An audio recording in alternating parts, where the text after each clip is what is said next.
महाराज श्री, पिछले 5 सालों से जीवन में अंधकार छाया हुआ है, कभी भी सफलता नहीं मिल रही है। जीवन में आगे क्या करूं क्या ना करूं समझ नहीं आ रहा। सफलता किसे माना है आपने? महाराज जी, श्री जी मैं पढ़ाई पूरी की और मैंने श्री जी से कहा कि मैं अब क्या करूं। उन्होंने मुझे कुछ संकेत दिए थे कि आप सरकारी में जाइए और प्रभु की सेवा करिए। फिर सफलता नहीं मिल रही उसमें एग्जाम में, और अभी है। आप हमारी बात समझिए, आपको श्री जी ने संकेत किया और आप सफलता नहीं प्राप्त कर, दोनों बातें झूठी है ना, दोनों बातें झूठी हैं। आप सत्य को स्वीकार कीजिए। श्री जी के संकेत को आप जानने लगे। आप श्री जी के संकेत तो तभी जब आप उनकी मन की बात जान लेना, तो आप कितने बड़े सिद्ध हो गए। और फिर सफलता किसकी चाहते हो? प्रकृति जन्य की।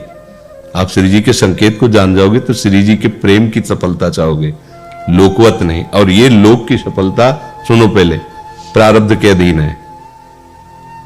इसकी सफलता के लिए श्री जी से प्रार्थना मत करो। हमारी बात समझना।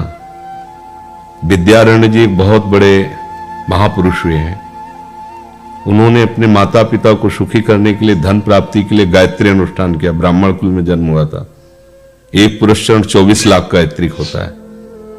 उन्होंने एक पुरस्चरण किया, 2 पुरस्चरण किया, एक बार भी कोई धन की प्राप्ति नहीं हुई। आखिरी में उन्होंने संन्यास लिया। जीव संन्यास लिया, माता गायत्री प्रकट हो गई।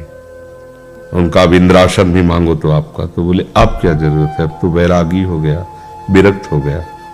माता पिता भी पधार गए, उनकी सेवा के लिए अर्थ चाहना। 23 पुरस्चरण किए, तो आप तब नहीं आई। तो उनका तुम्हारे अनंत जन्मों में ऐसे 24 महापाप थे जिनके कारण मैं नहीं आ पा रही थी। अब वो 23 पुराण से चरण से नष्ट हुए, पुरस्चरण से, और 24वां तुमने संन्यास लिया। तो अब आप जो चाहो पर, बोले अब चाहिए ही नहीं, क्योंकि अब सन्यासी हो गए, अब तो ब्रह्म प्राप्ति के लिए। तो इससे आभास होता है कि अगर हमारा बुरा प्रारब्ध है तो हमको भोगना पड़ेगा। हम कितना भी प्रयास करें वो हमें, तो हम क्या करें इसमें जिससे हमें परम शांति हो? प्रभु के नाम का जप करते हुए उन पर दृष्टि लगाएं।